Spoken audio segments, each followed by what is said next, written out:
One. Hello, and welcome to another edition of the Brico Power Hour, featuring everyone's buttery toast hosts with the most, Brett and Rico. I'm Brett, and that's Rico. Hi. But joining us today is a very special guest. We have Mr. Wesly Miles of the Red Herring Channel. Hey, what's up, guys? What's happening? What's up? So, Wes, tell us a little bit about yourself. Well, I'm bald. I'm 28 years old. I like long walks on the beach. I like to be told scary stories to go to bed. I host a podcast and I make videos on my personal channel where I put shit back in boxes. You put shit back in boxes. You take Yeah, a you shit? hit a loot crate? Oh, okay. I thought you took a shit and you put it into boxes. I haven't gotten that far yet. Okay. I'm still. I haven't gotten to the point where I will do that for YouTube money, because I still have a day job, so I don't need to sink to that level yet. So you mean I just get those videos personally? You're don't not go out supposed to to say people? anything about those. What? Oh, shit. Oh, no. That was our little secret. Oh, no. What have I done? Come on, man. You've done the unthinkable. Yikes. Okay, well, since you talk about horror on your channel, I don't think I said that, but I like your fallacious segue. Continue. you said it in my mind. I'm sticking to the script, goddammit. So Maybe give that's it. your problem. You need to pull a Jimmy Fallon and break. I don't want to be like Jimmy Fallon. That guy's an asshole. Oh, Successful. Oh. that's successful asshole. Well, anyway, given the nature of the content on your channel, is that better for you, Wesley? I suppose. We thought it would be fun to jump on the hype train that everyone else seems to be doing and talk about our childhood trauma. Yeah. Yeah. So, meaning stuff that, we saw as kids, either on like television or, movies or anything else that ended up scaring us. Ooh. And it doesn't necessarily have to be anything that was meant to be scary, but just stuff that actually scared us. Can I go first? You can go first. Yeah. You are our Alright. guest. I'll say this, and then the podcast will be over. Rosie O'Donnell, end it. Oh! Hashtag triggered. It should. Now, wait. Which version of Rosie O'Donnell? Yes. We're talking like Roseanne here, or we're talking like Betty and the Flintstones?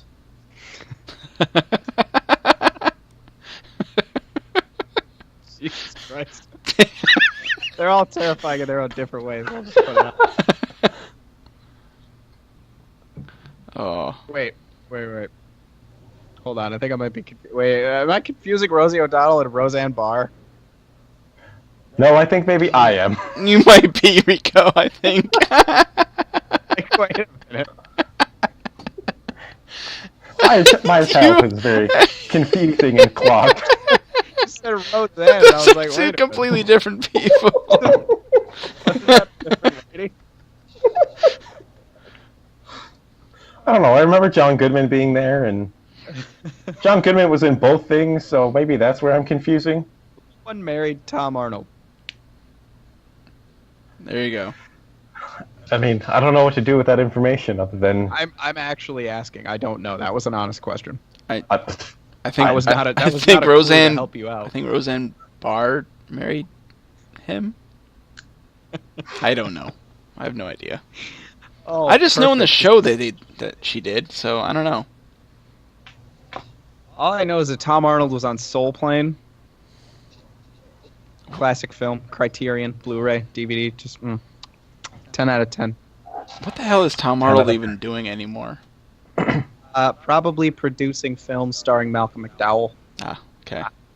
Just taking a wild shot. Yeah. Anyway, what are some of your childhood trauma? I'm going to stay on task. This is getting a little too...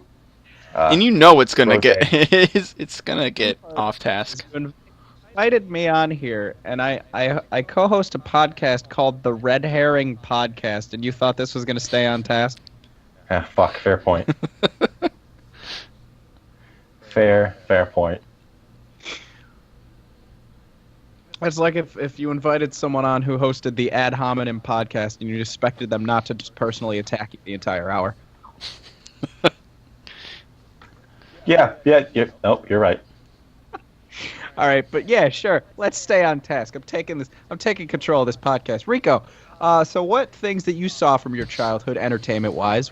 Maybe they were scary, maybe they weren't. But they gave you a run for your closet when you were younger. Damn it, cat! Get off my desk. Hi, cat.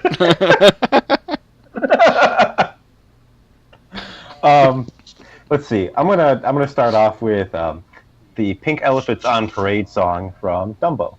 Oh, Terrifying. Well, it's still terrifying.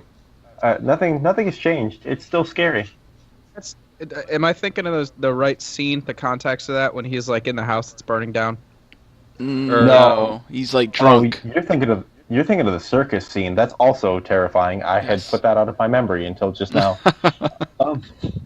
Guy just wants to. I think I just don't like Dumbo. No, I'm talking about the one where they get kind of drunk. I guess that's what happened. Yeah, he falls into like a barrel of like beer or something. He gets drunk.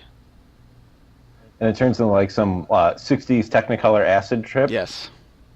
I think honestly though the point of that scene was to talk about the recent epidemic of alcoholism in children, and they were using Dumbo as a medium because it was the elephant in the room. I like what you did there. But we are not at the Detroit Institute of Arts. This is not film class. But I have this useless liberal arts degree that I can pass to you. Hey man, I have an associate's in general studies. I gotta get something out of it. General studies. Oh. I'm not kidding. I have a degree in my desk that says Associates of General Studies. I mean, I do too. I generally know things. I know a few things about a lot of things. And Pink Elephants on Parade is one of them. So, Rico, continue. Well, to continue this, at some point in time, Disney decided to do a Winnie the Pooh Halloween special with Heffalumps and Woozles. Oh, fuck. Wait, that was... Really? You're going to bring that up? You're talking about the Halloween... There's a Halloween one? Yeah, that's what the Winnie the Pooh special is. It's like a Halloween deal. No, that song is not... No, that song's not from that. It's from the original Winnie the Pooh movie. Oh, well then they must have re-released it for some sort of Halloween deal. Well, it makes sense because that scene is scary as shit. Yeah, it's a lot like the Pink Elephants on Parade song, just worse almost. In fact, I had forgotten about it until I saw an article yesterday, and it was a couple of things from the 90s and children's things that you had forgotten about. I was like, yeah, you're damn right I forgot about that. I must have repressed that like hell. Sometimes you forget about things for good reason. Yeah, there was a good reason behind that because I watched it and I was like, fuck, this is still terrifying. I've seen it a billion times because my kid loves Winnie the Pooh, loves that movie. And I kind of think it's a little bit racist. I don't. Winnie the Pooh? No, the song, just that song, the Heffalumps and Woozles. Okay, you're gonna need to elaborate on that. Just some of the lyrics are a little bit. That's a bit of an outrageous claim to say that a Winnie the Pooh song is racist. So, please elaborate. Hold on, I gotta look up Heffalumps. It's like saying, oh yeah, my kid loves watching Blue's Clues, but that's Steve. He's a bit of a KKK member. No, it's just I don't know. There's some question. Let me just say it's questionable. That's all it is. Just questionable. I'm willing to go into this with an open mind. I just got to hear these lyrics because I haven't heard them since I was a child. So, let me just recite them. Okay. Okay. They're black. Right. Okay. They're black. They're brown. They're up. They're down. They're in, they're out, they're all about. They're far, they're near, they're gone, they're here. They're quick and slick and insincere. Beware, beware. Be very wary, bear. A heffalump or woozle is very confusal. A heffalump or woozle is very sly. They come in ones and twozles, but if they so choozles before your eyes, you'll see them multiply. Just that first part. Why do they say just black and brown? Why is there's clearly other colored heffalumps and woozles? I think that's probably because. Now just go with me on this. It was the only thing that rhymed with the rest of the I lyrics. guess so, but it's just they didn't really work other colors into there when you're in the imagery they're showing different colored elephants and weasels. So Well, I think we've already shown that like Disney wasn't racist against blacks. He was only racist against Jews, which is entirely different. I don't know. It's just, I know I'm probably looking way too into this, but it's just like it's questionable. I mean, don't you remember Song of the South? Song of the South wasn't racist at all. Listen, whoever said... I'm actually not going to go on record ever actually saying that. I am going on record saying that, but I don't know. I think it's the fact that really think... I just think it's the fact that I've heard and watched this song a billion times to where the point I think you're probably at the point where you're like, I need to analyze every single word in this song because of how many times you hear it. Exactly. It just gets in your head and you're like, I will. There is a possibility that was a subconscious jab by the writers of the song. That's what I'm saying. That's why the thing that throws me off though is I don't think I've ever heard the stereotype that black people multiply like rabbits. No, I haven't. Wait, you really haven't? I haven't really. No. Oh, because I totally actually have. I've heard the stereotype of fatherlessness, but that's nothing about frequency of birth. Oh, no, I totally actually have. So. Fair enough. I mean, maybe that's just me. I don't know. You guys haven't. I feel like I totally have. Maybe that's just because you hang out with more racists than we do. I try not to. Flipped it around, bitch. All right. You did. You fucking did. I don't hang out with racists, by the way. Stop talking about racism. Okay. Sorry. I wanted to have fun tonight, not talk about racism. Sorry. I get on a podcast, it's supposed to be all about entertainment, and Brett's like, let's talk about social issues. Let's get serious here, we have guys. We have to save that for another podcast, Brett. We can have a whole podcast dedicated to whether Winnie the Pooh is racist. You can even call that episode Brett Gets Racist. Look, it was just the fact that I've listened to the song a billion times. We'll title the episode "Is Winnie the Pooh Racially Charged?" Have like a giant red question mark on the thumbnail. Listen, you opened up this can of worms, and I'm just gonna finish the BuzzFeed article for you. All right? The cover image is just Winnie the Pooh in like Hitler's uniform. Find an image where Winnie the Pooh has honey smeared all over his face and claim that it's a lesser form of blackface. Oh god. That they love using honey because it's like, oh, he's covered his face, but it's not actually black makeup, it's just honey.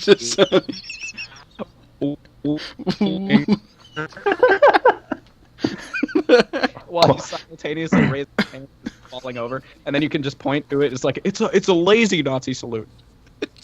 Okay, well, all right. That actually brings up an interesting point. Shit. I'm going to jump on to the next thing that scared the shit out of me. Hitler? There were like these early cartoons from the 30s called Little Audrey. And there's one that I remember watching when I was a kid. It's called Butterscotch and Soda. It's basically this little redheaded chick who is really obsessed with candy and eats it for like every meal until she gets like a sugar-induced coma almost. And the reason I bring up the racial thing is because there is a black mammy character in it. Yes, back in the clinic. Yeah. And it's funny in that it's like really, really fucking racist. But I don't think it's like meant to be, but it totally is. It's like we're gonna put a black. No. That's not why it scared me. That was just the segue. Scared of progressing back to the 1800s. You're a very socially conscious child, Rico. I'm impressed. I'm impressed. No, actually, I don't think even as a kid I really understood the blackface or anything. I was just like, oh, black person, cool. Wait, as a kid, you thought black people were doing blackface, or you thought people in blackface were black people? What are you saying? I don't know what I'm saying. I just thought it was a black person because it was stupid. Could you just hand me that shovel? I'd like to move on. The point of this was that she has like this fucking fever dream in Candyland where they try to like sentence her for eating too much fucking candy. Well, I could see that. I mean, diabetes is a terrible problem in the country. In the 30s? In the 30s. I mean, it was only a matter of time. Look at where we are now. They didn't stop it. They failed to stop it. God. We tried. I mean, let's be honest. Diabetes, as I learned from Wilford Brimley, is a terrifying thing. Unless you're getting your medical supplies from Liberty Medical. They deliver them right to you. Right to my door. Diabetes. Good old diabetes. Okay, so moving on, before I talk about anything more racially charged. Speaking of diabetes. Let's see. There was an episode of Wishbone, the dog, that scared the shit out of me. And I mean, like, terrified me for, like, weeks. And it's the episode featuring the time machine. Oh, where they talk about the movie, or not the movie, the book, the H.G. book? Yeah. But, in every episode, Wishbone, like, acts it out. And he's, like, the main character. So he plays H.G. Wells, and he goes back in time, and or forward in time, actually. Those like mongoloid, pinkish, hairy creatures. You're actually combining both of them. There is the pink-haired people, and then there are like these little weird mongoloid things that like hide in the shadows. They're blue. There's zombos.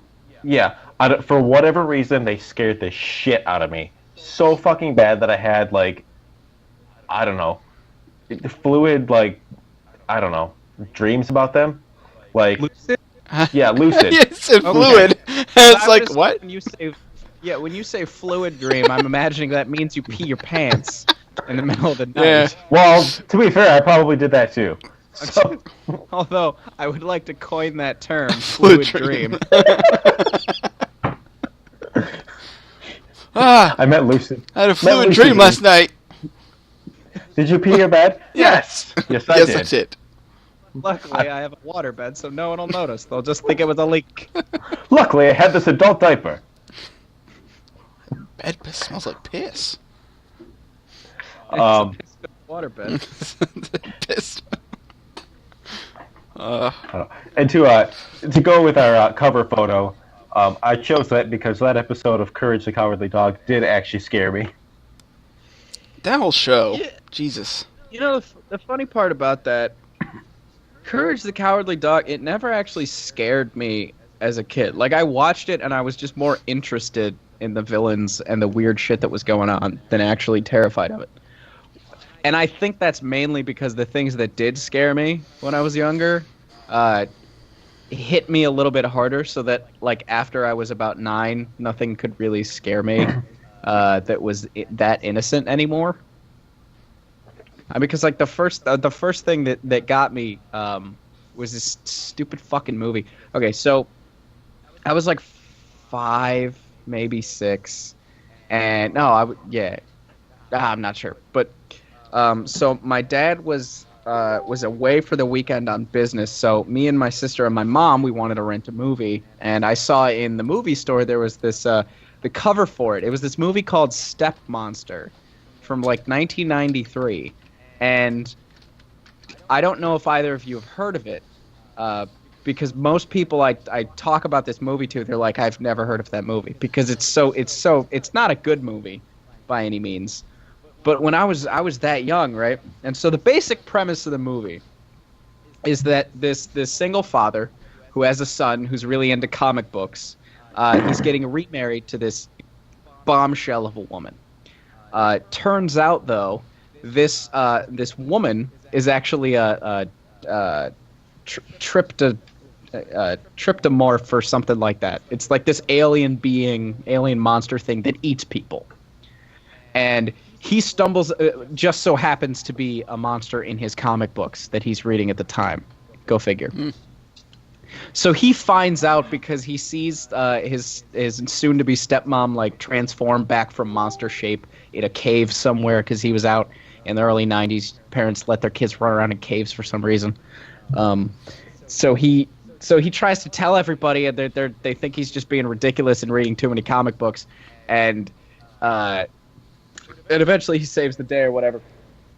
But I remember when I was a kid, like seeing for some reason the monster scared the shit out of me, and like I had to sleep in my mom's room that night because I was so terrified that there was a monster that was just gonna come breaking through my window and eat me after watching that movie.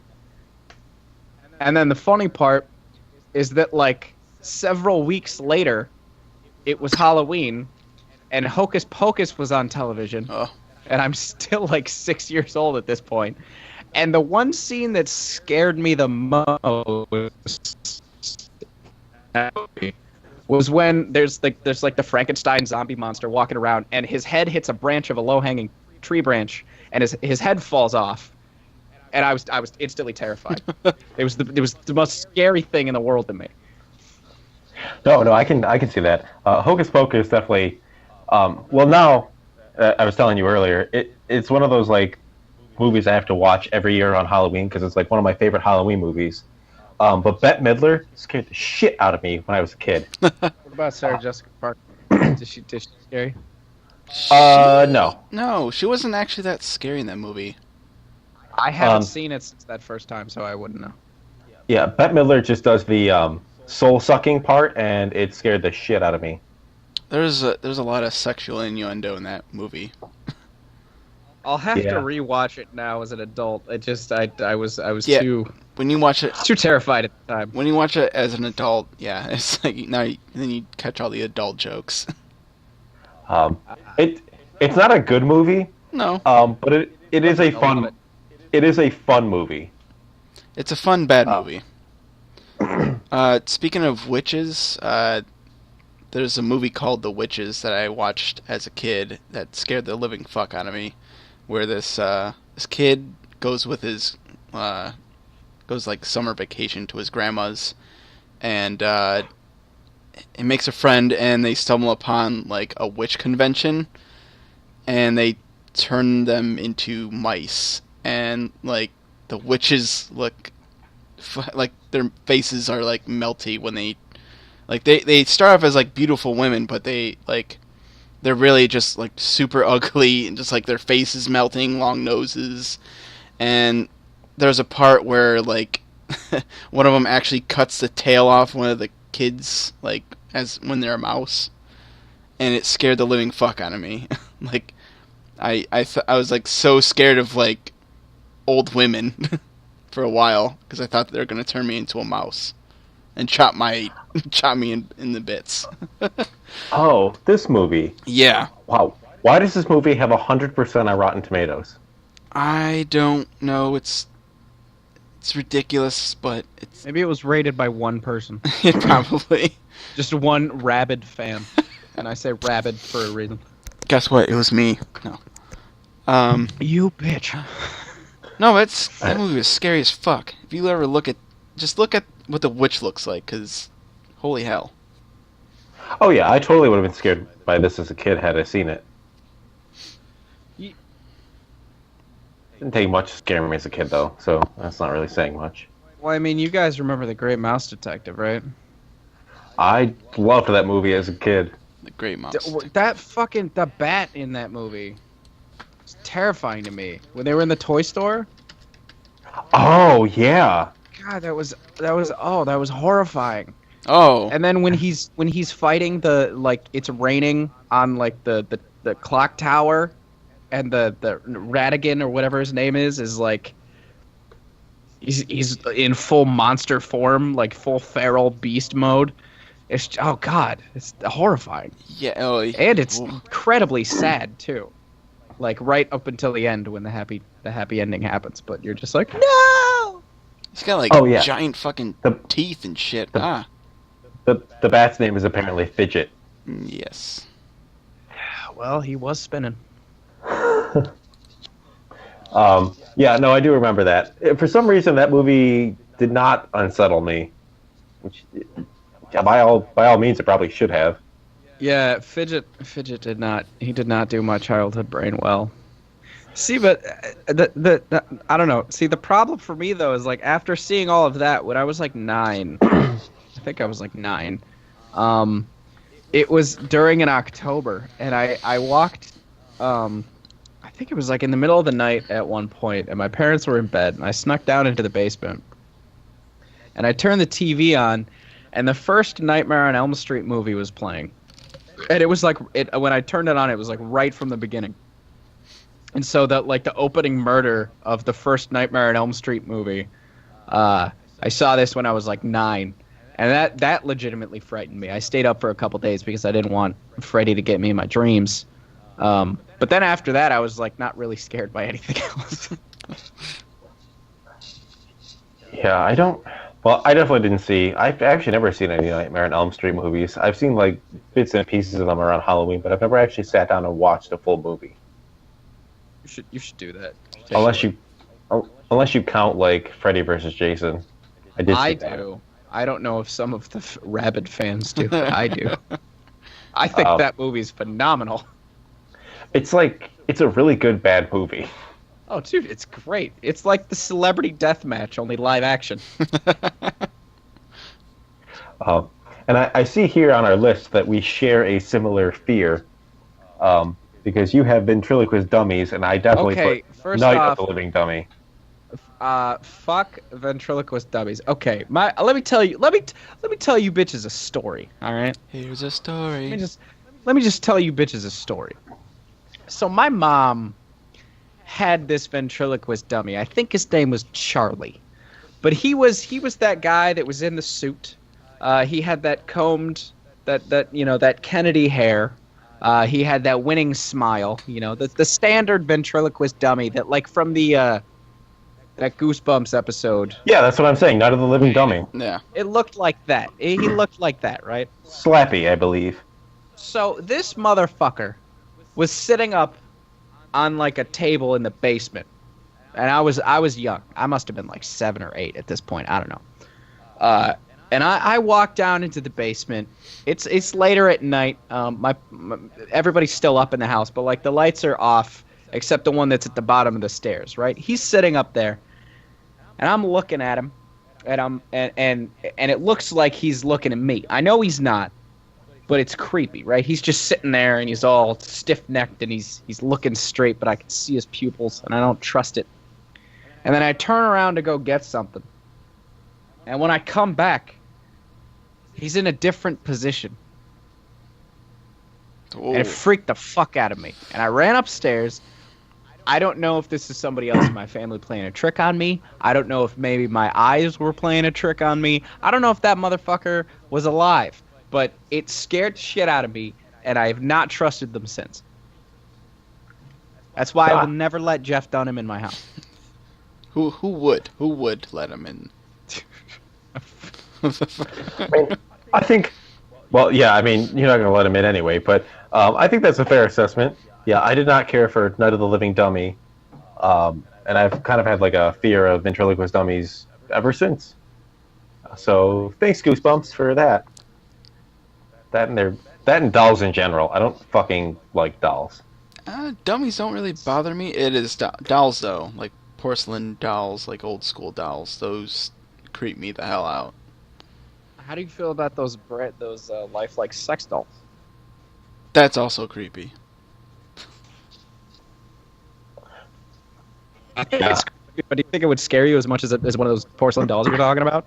Like if you came home and your wife was going on like a trip for like 6 months and she's like, here so you can, not miss me. And you're like, do you think like you walk down in the basement and you see her just like sitting up, staring straight forward? Do you think it would creep you out to the point where you have to like throw her in the dumpster? Yes. Or... Yeah. Yeah. I kind of. Yeah. Well, see, now the flip side on that would be even creepier is that you get those dolls, right?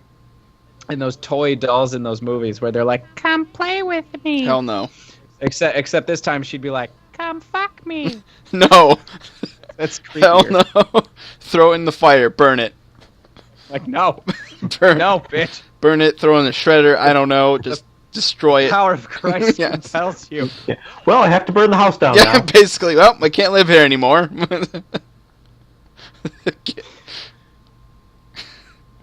Might just sell the house. You know.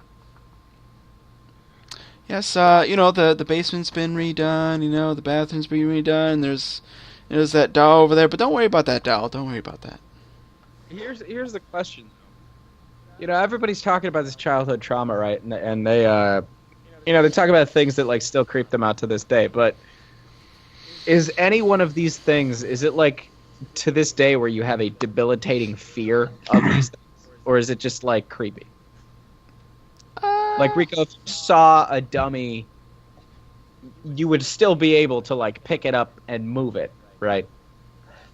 I mean, like, in theory, yeah, I would be able to pick it up and move it. But I don't know. There'd have to be like some hard convincing. Like, I'm like, yeah, maybe I'm good. Maybe I'm fucking real good. Leave me alone. I don't want to touch it.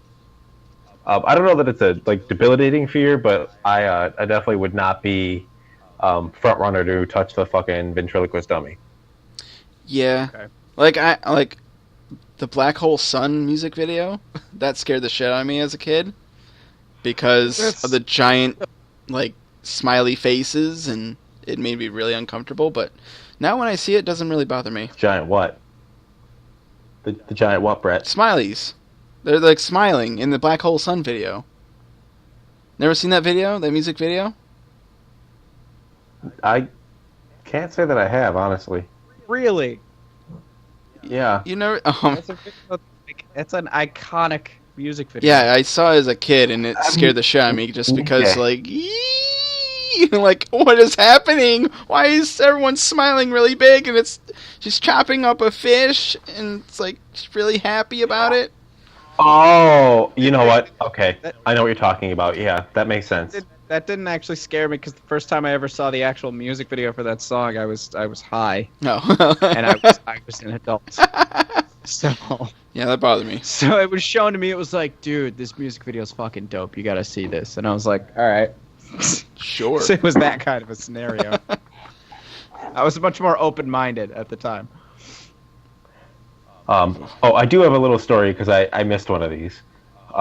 So when Men in Black came out, I was like all about Men in Black. I really wanted to see the movie, but my parents like didn't take us to see it in theaters because they almost never took us to see movies in the theater. Now that I'm thinking back on that, so they rented it for me, and I think after viewing it, they were like, "Yeah, it's an okay movie. You can watch it."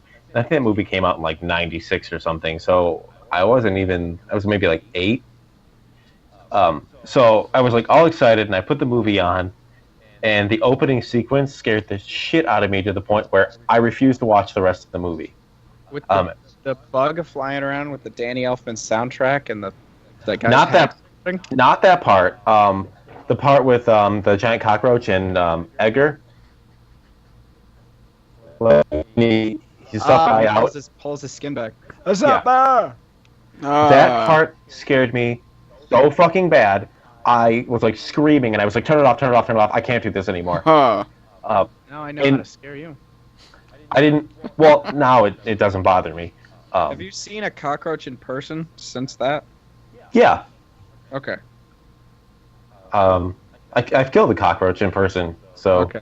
I'm just wondering because like, I never saw cockroaches until I moved to an apartment in LA. So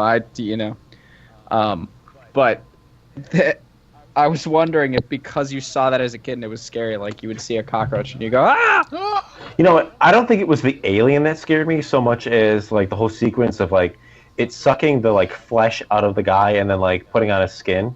I think that's what scared me. So the premise, not the actual imagery. Yeah, because it doesn't even actually show anything. But I think the general overall premise just scared me so bad. And I do remember screaming and curling up in a fetal position, telling my parents just to turn it off. That sounds about right. Yeah. For me, at least, yeah, that sounds about right. And I think it was like, at least another... Yeah. You know, Look, Rico, not everything is a jab at your expense. It is when I make it so. I know you're used to that. And I feel like I'm partially responsible for that because of how long we've been friends. I just want to let you know, I just expect constant jabs at my expense. not everything Because I'm kind of naive and stupid. is a jab So. at your expense. Well, Brett, what scared the shit out of you? Another one Child from support, am I right? yeah. Animal from the Muppets. Wait, whoa. I forgot about that. I'm gonna need some clarification on this. Animal from the Muppets. Yeah, yeah, he's the drummer, and Oh, I know who Animal yeah, is. he scared the shit out of me as a kid. How is that? How is he not scary? I'm just gonna throw this out of here. He's not scary. This is my thesis for this response. Okay. He's not scary because he's a fucking Muppet. And you're scared. You're scared of ventriloquist dolls. Yeah, because that thing lies in the uncanny valley. Animal is a fluffy patch of felt. Yes, with like teeth, and With- it goes ah like that.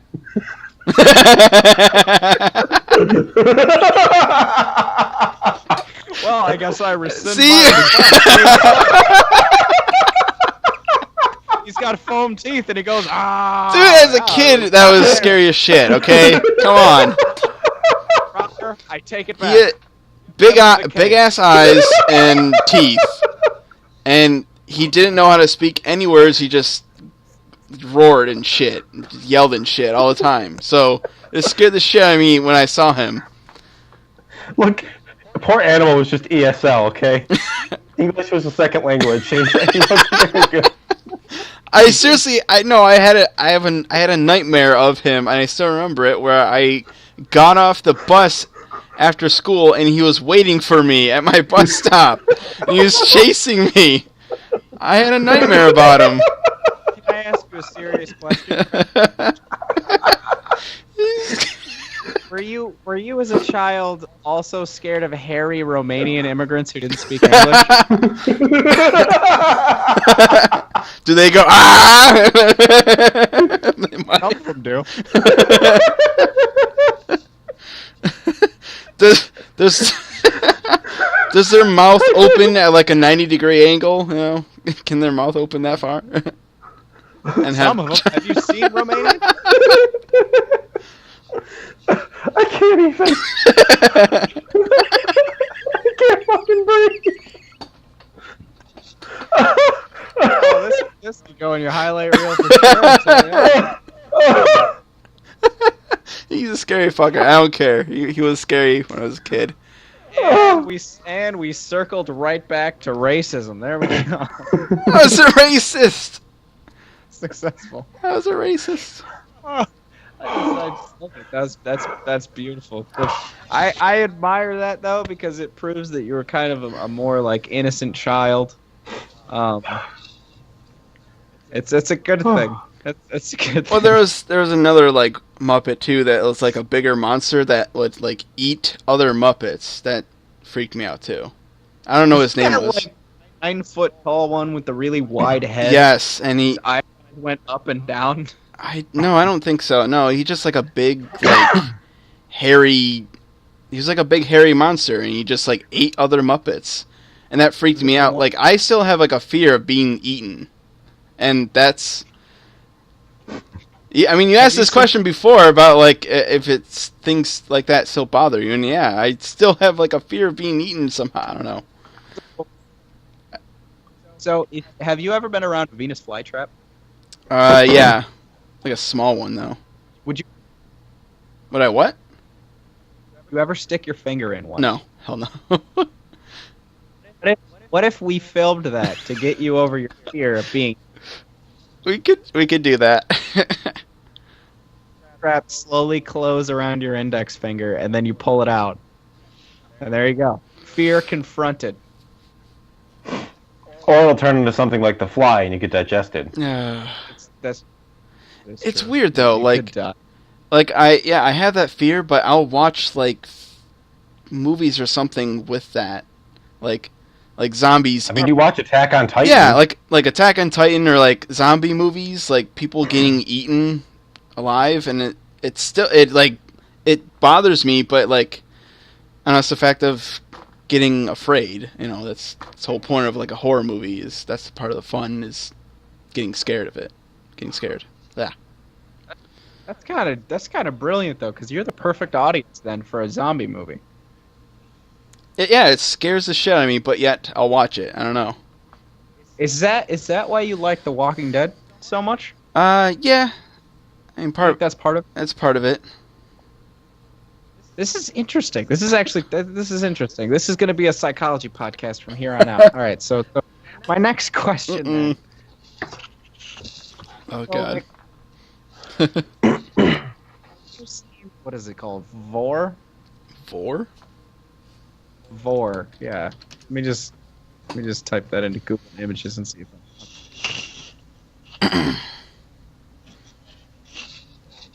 Yeah, what are you talking about?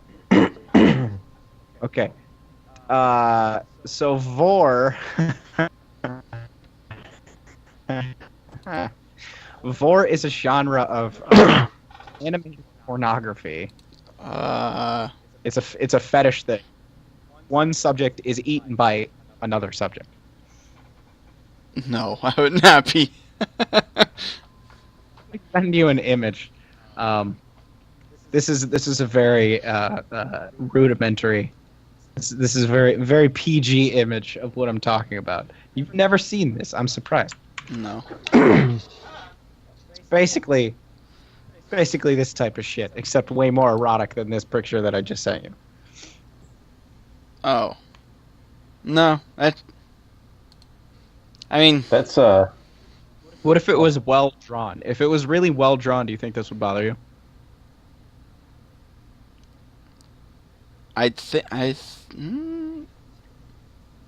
if it was well 'Cause drawn, this is- yeah, I think it would bother me. Yeah. Like this is garbage art. Yeah. If it was well drawn, yeah, I think it would bother me because it's like Attack on Titan is well drawn, so it's like, you know, people. well, I mean, that bothers me too a little bit. Yeah. I don't know exactly have a fear of being eaten other than like the general survivalist human thing. But yeah, even I think Attack on Titan is like just not okay. Well, Attack on Titan's just brutal. Yeah. Yeah. I mean, Well- I think we're programmed to have an innate fear of being eaten, but like to what extent? Well, I guess the next question would be, so like, I can understand the idea, monsters and humans eating other humans, especially like you. Does it, like, when you see like nature shows where like a lion mounts a gazelle to eat it, like, does that bother you, or is that like that's fine because it's just two animals? That doesn't bother me. Okay, interesting. What about when animals are eating humans? That bothers me more. Yeah. Like a group of badgers just like Tearing going. apart badgers, tearing apart someone. Yeah. Okay. Have you ever seen the Eli Roth movie Green Inferno? I've heard of it. I think I know what it's. Isn't it about cannibals? Watch it. Oh man. You and Rico should watch that and like live stream watching that on the channel. That would be beautiful. In fact, you know what? Wait for I'll get the highest quality Blu-ray of it I can find, and I'll come back and we'll live stream the three of us watching it on your channel. Oh boy. I would be down for that. I'd do it. I would do it. I think That would be very fun. I think just part of it too is like if someone is being eaten and they're like screaming, like Well, yeah, the eating alive thing is like it's fucked up. that is fucked up. That but it's like the sound too. Like even if I just cover my eyes, I know they're being eaten, but like I can still hear them screaming and the squid like The squish of the organs, the crunch of the bone, Yeah. the lapping up of the fluids, like the various fluids splattering on the face of the it's it's a very all-encompassing of every single one of your senses can basically activate when you see a very graphic scene of someone getting eaten alive. Yeah. Like in your mind, you can smell it, you can taste it, you can hear it, you see it, like your skin starts to crawl. It's very disgusting. So I understand where that fear comes from, because it's fucked up to see that. Yes. Well, it's like when you see torture scenes in certain movies where like someone gets a pair of gardening shears and they cut somebody's thumb or finger off. Yeah. It's disturbing, but it's not nearly as disturbing as watching someone eat someone's arm while they're alive. Yes. Like if they're, yeah, that's true. Like if they're dead, like in The Walking Dead, if it's someone that's already dead, it doesn't bother me as much. But when they're actually like are alive and being eaten, it's like, ah. Ugh. Oh, dude, could you imagine a short scene that's POV of someone getting eaten alive by zombies? Wait, didn't they kind of do that on The Walking Dead? They did do that. They did. Don't know. They did A that. lot of The Walking Dead. They did like a social media promo where you could like that 3D thing, 3D globe thing, whatever. You can pan around, and it was like a video of just zombies walking towards you and starting to eat you, but in first person. Didn't they kind of do that with Glenn too? Did they do that with Glenn? Like when he like fake out died the first time? I thought they did. Kind of. It was mostly just tight shots of zombies putting guts in their mouth. Yeah. That part did disturb me though. Like the thing about that 3D camera shit is like you lose a lot in the quality of the image. Yeah. So I'm talking like you take like a really high quality cinema camera and you direct it as such as it's like you're running, you get chased, you trip, and that's where they are, and they just like and you see every single skin cell flake off of your body as they tear you to shreds. Ugh. I'm sure somebody would be like into that. Like they'd really want to like do. Not I wouldn't. No, thank you. I mean, I could rent a camera for like $200 an hour. I'm sure there's a VR game too. Oh god, that's true. I'm sure there's someone, either it's out or someone is making a VR game where you're just running from zombies. I mean, you have Resident Evil, the new Resident Evil, that's VR, but that's not really zombies. But speaking of zombies, can we have a moment of silence for George Romero?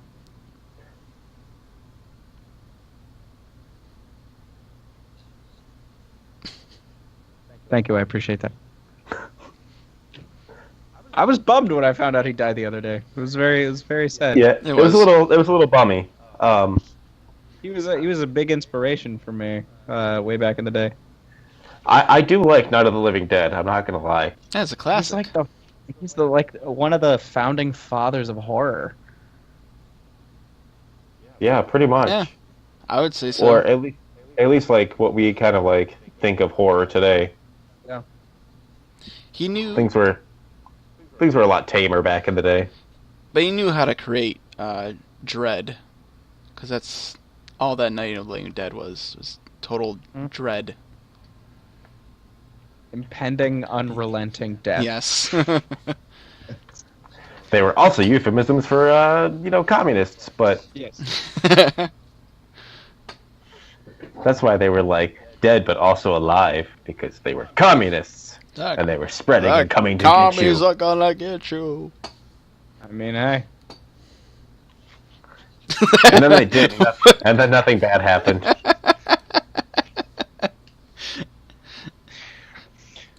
Well, see, what they wanted to do was redistribute your flesh amongst the rest of the zombies.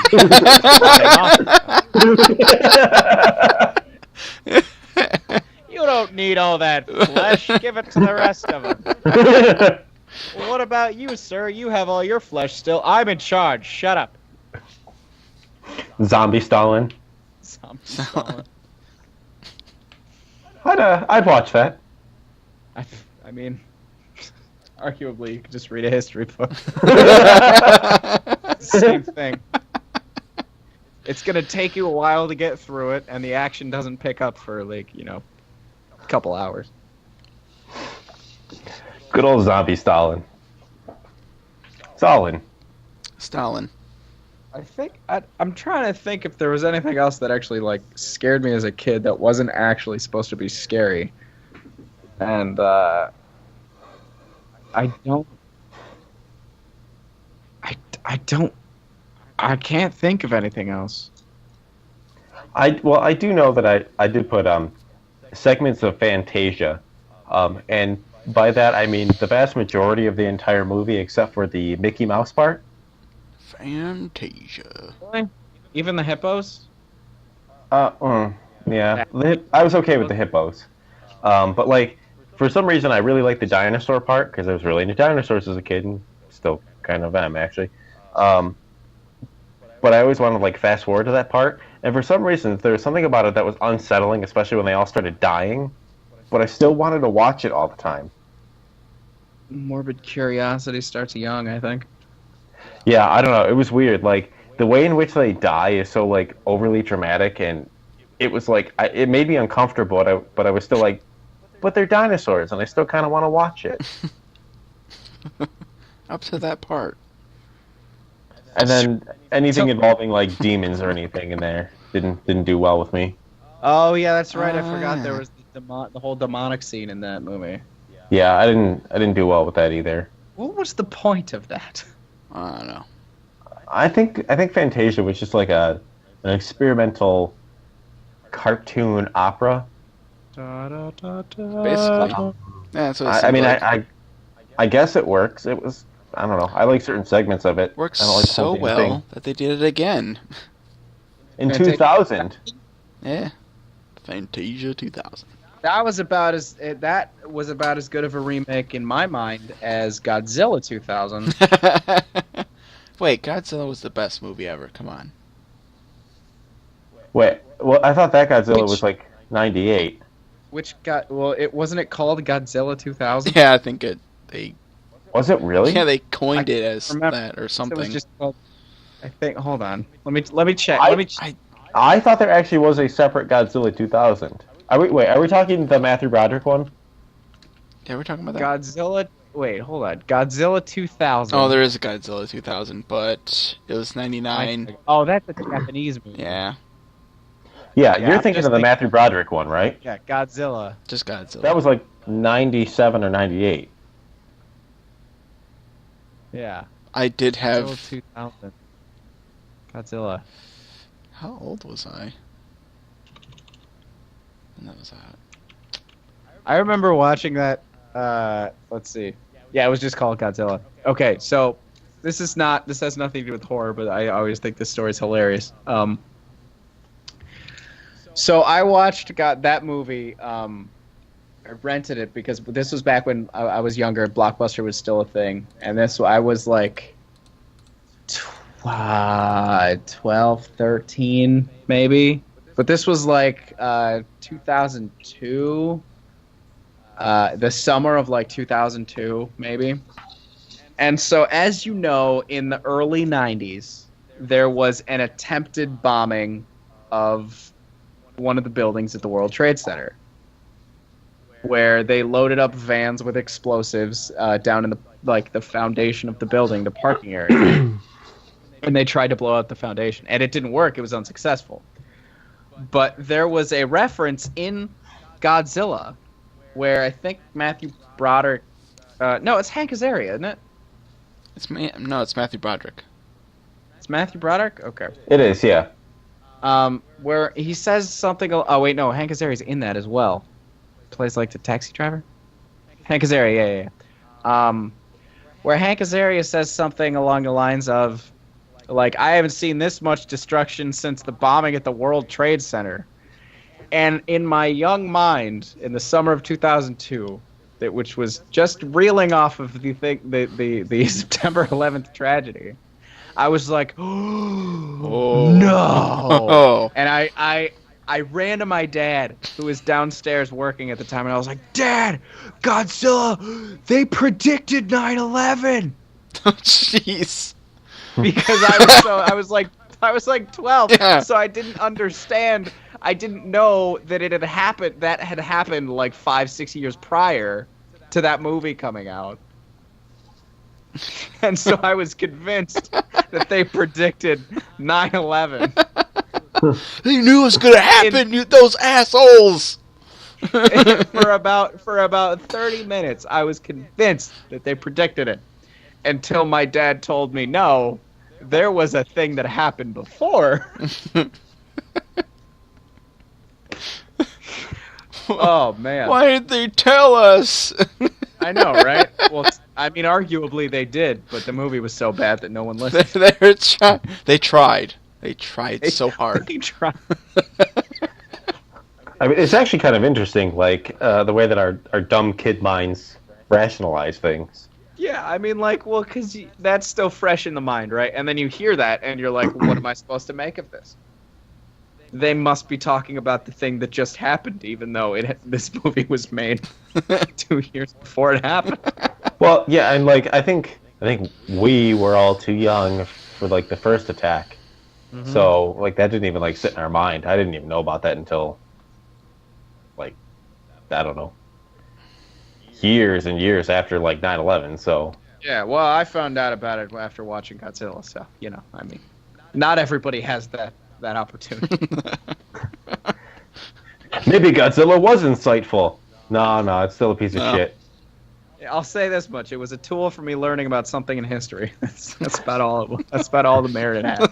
That's a lot of fish. It's a history lesson.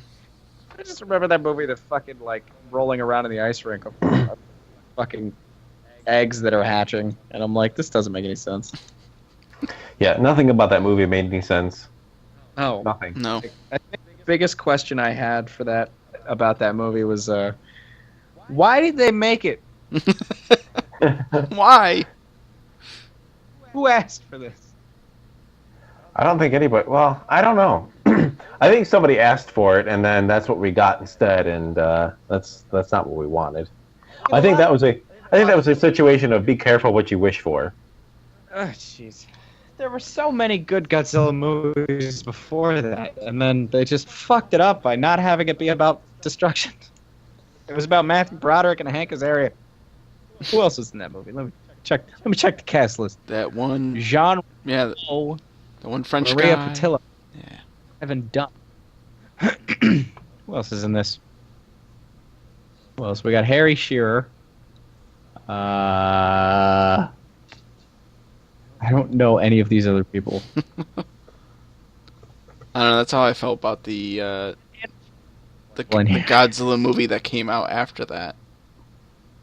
Godzilla 2000? No. The one with Talk about The newer one? yeah, the newer one. Because like I actually didn't mind that one. they just barely showed Godzilla. I mean, have you seen the very first Godzilla movie ever made? No, I haven't. I've seen like Godzilla's other... in there for like 5 minutes. Oh, okay. Well, I've seen like a Oh, couple of other ones, just a little bit, but Oh, well, you should. I would actually recommend seeing Gojira. Gojira? Yeah, because the thing about that movie is they did what the original movie intended to do. Because the original movie was basically the people making that movie were trying to make sense of the senseless destruction of Japan because of the atom bombs. That's why Godzilla looks the way he does. He actually looked like a lot of the victims from the nuclear bombs. Yeah, and so the whole idea of that original movie was just the aftermath of destruction, and so that's kind of what the whole when they remade it, or when that latest Godzilla movie is, that's what it was about. It was about how the people were going to survive in the destruction, and it wasn't about the actual monster. Now the subsequent ones after the original movie was all about monster fighting. And that's okay. I would love if the next Godzilla movie they make is all about monster fighting, because Yeah, I guess that was my... Do you know that it's supposed to have Mothra and King Ghidorah in it? Oh, and Rodan? shit. better not be lying to me, you piece of shit. Holy I'm not shit. lying to you. Okay, so here's something that you may or may not know. I don't know if you saw the latest King Kong movie. I did not. No. Okay. Skull Island? John Yeah. C. Reilly? So I would recommend seeing Skull Island because one, it's a fantastic, not so good movie. Fantastic. It's a really good B movie. Okay. Like it's the best like King Kong movie you're gonna see like ever, aside from like maybe the original King Kong. So it actually does like the source material justice, and it's a damn good movie. It's entertaining as fuck. But at the end of it, there's like this organization that's like, hey, yeah, King Kong isn't the only giant fucking creature coming out of these like vent holes and shit. There's other ones. And then it shows a silhouette of Godzilla, and it's the same Godzilla from Godzilla, like the recent one. And then it shows, and like at that point I was like, they're combining and they're gonna fight like they said that they were gonna do. And then they show a silhouette of Mothra, and I'm like, holy fuck, Mothra. And then they show a silhouette of Rodan. And then no, there's another one too. The turtle fuck, whatever his name is. Turtle face. Turtle Man. No. Godzilla. Turtle. Gamera. Yeah, Gamera. Okay, yeah, Gamera. I don't know why I can never remember that poor thing's name. Yeah, they show a silhouette of Gamera, and then they show a silhouette of King Ghidorah. Good. Damn. So, I mean, it's just like, they're like, hey, you remember all those like great ones you all fucking like? Here you go. So, when does Mechagodzilla come into the mix? I don't know. Oh God, what if they've been in talks of combining like Pacific Rim with Godzilla? So I could totally see a Mechagodzilla being in the Damn. Well, then there was what was it? What was the one with the 3 heads and no arms? That's King Ghidorah. Yeah. Wait, wasn't there a Mechagodzilla Yeah. as well? Yeah. Because it was like, it wasn't that movie, that big movie, was like Mechagodzilla versus Mechagodzilla, and then Godzilla comes at the end and fucks it both. Yeah, I think very possibly. Wasn't the plot of all of those subsequent Godzilla movies is that there's 2 monsters fighting, and then Godzilla comes in at the end and dick moves them both? Usually, but there's also like sometimes there's like, oh hey, there's this fucking alien race that's involved, and you know, they kind of have their own version of like Godzilla thing. That's right. They're like, we're gonna take over your Earth by fighting your biggest defender, who also destroys a lot of the life on Earth sometimes. But fuck that. Godzilla's kind of a dick in that, like, he's the only one allowed to fuck shit up. Anyone else who comes, he's like, no, fuck that. This is my place to screw up. So what you're saying is Godzilla is just a more effective Batman. Kind of, yeah. Because he's not afraid to kill. Godzilla's giant vigilante. Godzilla is Batman, except he doesn't cry about his parents all the time. He might. We just don't know. He might have parents. Oh, how much longer do we have on this, gentlemen? We're a little bit over time, actually. Okay, well then let me leave you on this thought. Oh wait, no, never mind. You already talked about it. I forgot that I was listening to an episode of your podcast that would talk about this, and it was mind-blowing. But the fact that both Batman and Superman's mom's name is Martha. Yeah, you mentioned that. You talked about that previously. Never mind then. Mind not blown. Yeah, we did. God. We talked about Wonder Woman. God. Oh, you know what's funny too is that up until that moment, I hadn't really clicked that both of their moms' names were Martha. I knew about Martha Kent and like Martha Wayne, but it hadn't like registered in my mind that they were both named Martha. So at that moment, I was like, oh, I guess both moms are named Martha. Well, that just makes us real fucking stupid. Real fucking stupid. You know what's even funnier is there's a chance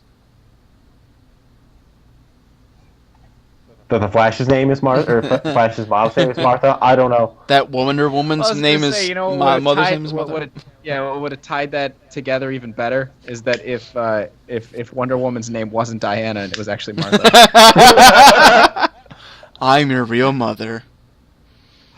God. It's like yeah. It turns out Wonder Woman is actually responsible for Superman and Batman. They're brothers.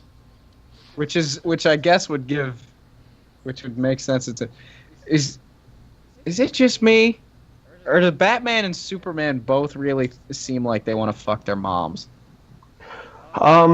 Yeah, I think Sigmund Freud would have something to say about that, honestly. Well, I think that would make sense. That would make sense as to the real conflict of Batman versus Superman, right? Because Superman is struggling with the idea that he wants to bang his mom because it's not actually his mom, right? But it's his mom, so he's not supposed to because it's taboo.